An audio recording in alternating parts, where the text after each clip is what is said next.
Sebelumnya, Kementerian Agama juga sudah melayangkan surat teguran kepada pihak maskapai penerbangan Garuda Indonesia.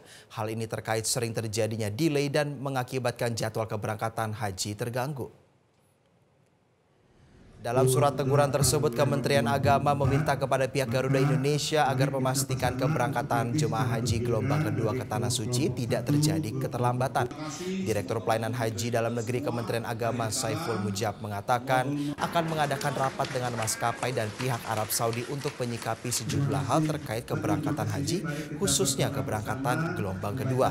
Saiful Mujab mengatakan penundaan keberangkatan haji oleh maskapai penerbangan akan otomatis mempengaruhi jadwal penempatan jemaah haji di Madinah.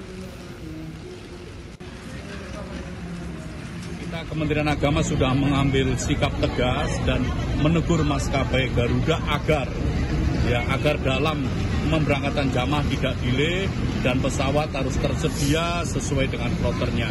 Dan ini sudah kita layangkan surat teguran dan bahkan sudah kita memberikan teguran baik tertulis maupun secara lisan. Ini sudah kita lakukan kepada Garuda. Jelajahi cara baru mendapatkan informasi. Download Metro TV Extend sekarang.